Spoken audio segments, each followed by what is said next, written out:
So if we think about the challenges that leaders face, it's a big responsibility being a leader, and that sense of needing to be in control and needing to have all the answers, that's a really significant, it's a significant pressure.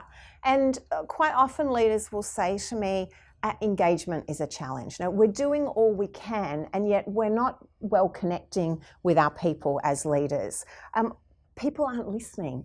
And so we're communicating, but they're saying that we're not communicating sufficiently. And that engagement will translate directly into productivity. There are inconsistent results. And so leaders are not holding their people accountable, and leaders are not actually holding each other accountable.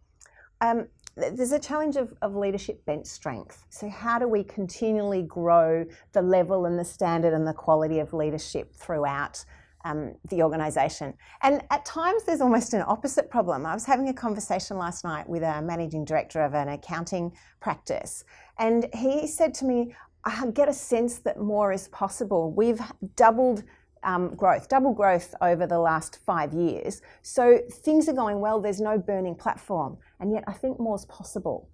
And so they're the kind of challenges that leaders face.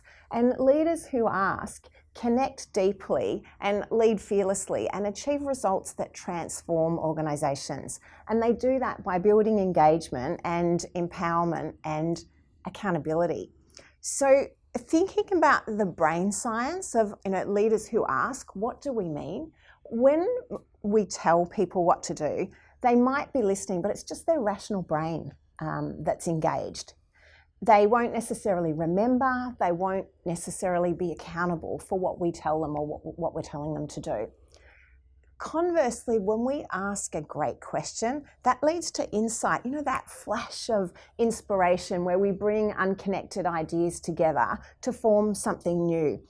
And when we do that, there's all sorts of activity that happens in the brain. So there's connection to the hippocampus where we store memories. So we're more likely to remember something that we've developed ourselves than something we were told. There's an emotional component. So there's that emotional charge. We feel good about it. We're more accountable to it. Because in the moment of insight, we form rich neural connections with so many other things we already know, then we can generalize. So we can take that insight and we can apply it to other things beyond the immediate. So we can tell people what to do and they might listen, but they probably won't be connected and feel accountable and remember. Whereas when we as leaders ask good questions that lead to insight, then we get that engagement and the connection and the accountability and the ability to generalize that over other situations in the future. So this is about letting go of that command and control leadership style and being much more situational, being conscious about what's the best way for me to lead right now.